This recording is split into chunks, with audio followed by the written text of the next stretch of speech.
startup called Motus. Actually, I'm down here to pick up a prototype so I can test it out myself.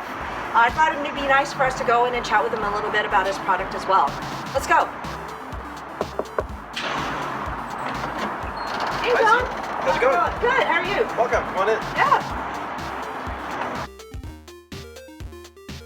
So we're in the offices of Motus with my friend John. And John, you're about to launch your first product ever. And is it an action camera? That's correct, Zine. Today's action cameras all have wide angle lenses, which is great for getting your perspective or your point of view, usually with a helmet or a chest mount. However, our camera is a little bit different. It's a system that you wear a tag and it locates and follows and tracks you, and it films you from a third-person perspective, much like a Hollywood movie or all television productions. So what got you into the whole action video photography category? Well, I was born in northern Sweden, so I was always a big skier, and then that evolved into snowboarding and windsurfing and mountain biking, and then I moved to California, so surfing and skateboarding and BMX riding kind of came naturally. So me and my friends, we were always trying to film each other doing action sports, and my friends are just terrible camera operators. I was always out of focus, or even out of the frame, or not even filmed at all. That's a bad thing. Yeah, just a couple of weekends ago, I was at Kirkwood with my sister, and she was supposed to film me jumping off a cornice. She missed me completely, and all I heard was some oohs and ahs from the chairlift. And then another example, as you can see, my friend Tony a few years ago at Kirkwood trying to shoot me with a little mini camcorder, and as you can see, he's trying to adjust the zoom, and it just came out terrible. Oh no. So these kinds of problems have plagued me all my life, and there was no existing solution that could help you film yourself when you're doing these action sports. In the action photography market, there are a lot of solutions out there. Yes. I think GoPro really opened up the market to many types of different inexpensive means of shooting first-person viewpoint. Yeah. Drones, for example, is a really popular solution right now. What makes your product better? Well, let's first put the market in perspective. 99.9% of it is rugged action cameras with wide-angle lenses. Drones have recently come on the scene, and they use GPS technology for locating. And in addition, there's a couple of other solutions like the Solo Shot that use GPS combined with a camera, whether it's a DSLR or another type of camera mounted on a tripod. The issue with GPS locating is that, best case scenario, the accuracy is something like 5 meters, and locating is very slow. There's a lot of latency in locating the satellites pinging each other. So this means if you're shooting a tennis court, for example, the court's only 8 meters in length on one side. So how is it going to locate you on the court when the accuracy is the size of the court? Then your camera really is targeted more at this fixed environment. Exactly. Kind of smaller environments where you mount the camera in the perimeter pointing to where the action is. So an example would be like a skate park or a tennis court. So John, you've been at this for about 2 years now, right? Almost 3 years, Zine. It's a long time. I'm really old. So what's the hardest thing about being an entrepreneur? Well, I guess it's that nobody really tells you what to do. There's no real playbook for being an entrepreneur. It's very different company to company, product to product. That being said, at least I'm in the Silicon Valley where there's lots of networking opportunities to meet entrepreneurs from in the same space and similar companies, other hardware companies, and there's a giant ecosystem of support from whether it's investors or startup lawyers or consultants and executives and residents that you can talk to that can help guide your way. So I know that the financing piece is always tough, and you and I personally have talked a lot about some interesting stories that you've had related to trying to come up with funding for your company. What were some of the things that you looked at doing? So there's many routes of financing for startups in the Valley. Most people start with some kind of bootstrapping from their savings and a kind of a friends and family round. And then the next thing they would do would be like a proper seed round, which might be like 500K to $1 million plus. And then you get into the venture financing through the traditional venture capital firms that might do a Series A or a Series B. And then there's private equity and other routes like taking the company public, obviously, is one of them as well. The financing is especially challenging for hardware companies because they consume a lot of capital to bring a product to market. So, for example, with my product, just the plastic molding tools that the ABS plastic gets injected into probably cost in the neighborhood of $70,000 just for the first iteration of the product. That's a lot of money. Yeah. And then the more you sell, the higher your bill of materials is. And for a startup company, your contract manufacturer is not going to lend you that money. They want it up front, a few months before you get the money from your customers. Interesting. So one thing that's emerged that's really great for hardware companies is crowdfunding platforms like Kickstarter and Indiegogo, where people, you have a campaign and people pre-order your product. So they pay for it for delivery in a few months' time, and you spend that money on the bill of materials and some of these fixed costs that you need to get your product to market.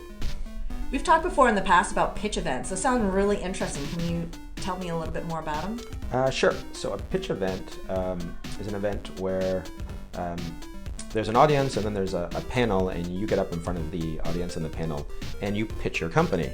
And the format really varies. It could be a 1 minute long lightning pitch with no visual aids, or it could be like a 5 minute long slide deck, or even a live demo component. And you're pitching to a panel, which is usually composed of a few angel investors, maybe a VC or a corporate lawyer, a startup lawyer, or an entrepreneur, usually like 5 or 6 people. And then there's usually like a Q&A session from the panel afterwards, and then either the panel or the audience will vote on the winner of the pitch event that night. And usually there's a handful of between 4 and a dozen companies presenting. Cool. So do you get funding that night? I've never been to a pitch event where anyone's ever gotten funded, but I've heard that it does happen. Oh, really? Yes. Well, there's a lot of due diligence. Frequently, or? No, I think very infrequently. There's a lot of due diligence and follow-up, but it's a good way to practice your pitch and get an introduction to investors who may know other investors that are looking for that specific type of investment. What was the development process like for you? Long. It was long. 3 years. Yes.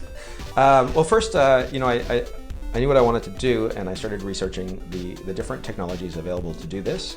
And then I chose the one that seemed the best for my purposes, which happened to be using RF waves for locating. And then I immediately wrote the patent on using RF to locate for the purpose of pointing a camera. And that patent got issued a year ago or something like that. And then I began researching the different components or specific ICs that we could use to do this. So it's a fairly long process, and then you do a number of different prototypes, so there's different iterations, and we evolved from we were initially going to do a product with an integrated camera, but then with the iPhone 6S, the picture quality was so good that we decided to speed our time to market by using an iPhone that you drop into our pan and tilt cradle, and that'll save us a year's worth of headaches developing our own camera. What's the biggest con of doing business in the Valley? Definitely has to be the wage inflation and the high rates that you have to pay for development work, whether it's software or hardware or even lawyers' fees. Generally, just because of not because there's so many startups necessarily, but just Google and Facebook and Apple hiring everybody in the Valley, basically. There's a big sucking sound from all the hiring happening. Exactly. And I think there's a lot of startups up here as well. There's a lot in the Soma district of San Francisco, which is just north of us here in Potrero Hill. Potrero Hill is getting pretty popular, but the really hot area is the dog patch next door on the bayfront. So I noticed driving in that you guys have a skate park next door. Yes, Zine, we located intentionally next to the skate park. Oh. Just because it helps us with our product development. We can make a tweak to the firmware and test it immediately that day, and that can really speed the time to market. Cool. Can we go out and test the Motus right now? Sure, let's go. Okay. All right, so I'm out in the skate park here with Chio, who is our embedded systems engineer.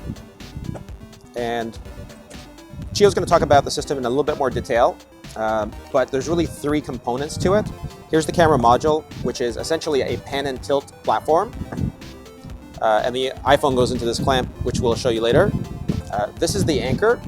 The anchor is mounted on either side of the camera module, facing into the environment that you're filming. And finally, Chio is holding the tag that's worn on a lanyard around your neck. So once you have your iPhone app set up, all you do is put your phone on the Motus clamp, you turn on the unit, and this will start tracking you and following you and record you as well. Okay, so we've got the camera module over there, and we're going to mount the anchor about 15 feet away, facing into the environment that we're filming. And we'll turn it on, and we're ready to go. Okay, so this is the tag, and I'm going to wear this on a lanyard around my neck. But first, I'm going to turn it on, and this initializes all the onboard sensors, which includes an accelerometer, a gyroscope, a magnetometer, and an altimeter. And then once it's initialized, I'll put it around my neck. It's got this very comfortable neoprene strap that holds it in place, and we are ready to skate. Let's see the Motus in action. Here's John taking a loop around the bowl.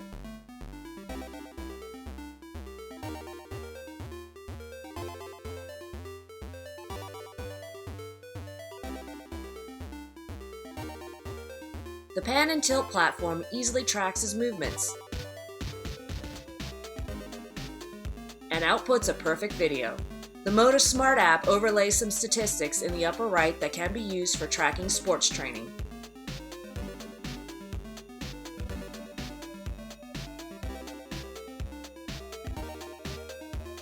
I thought I'd give it a try too.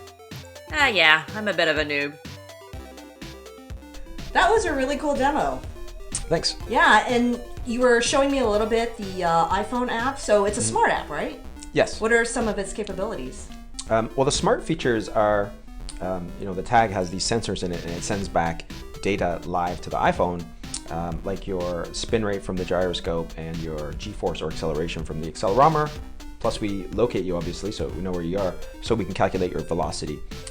So the smart record features are, we can take these metrics and use any of them to start recording.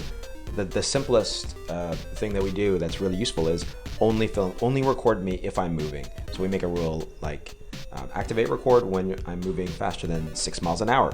And that way, you don't get the footage of me standing around in the park talking to you. You get the footage of me when I'm moving.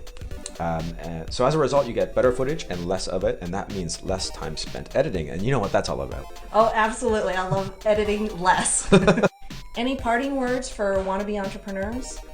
Sure. Yeah, I think that the more time spent planning and doing research in the earlier stages will definitely pay off. And one mistake I made, I would encourage you to find a co-founder early with a complementary skill set to your own. So for example, if you have a business or finance background, find somebody with a strong engineering or technology background or a software background, depending on what type of startup it is. So that would be my advice. Okay, great. Awesome. Okay, it's around noon. We're starved. We're gonna head out to lunch now. And this is Zine and John from Motus. We're gonna head out. See you later. Peace out, Geeksters. Oh, Zine, please don't say that. Chio, what would the under 30 set think of the Peace Out Geeksters? What is geekster? It's a made-up word. Well, Chio, you're a geekster. It's a geek hipster. Geek hipster.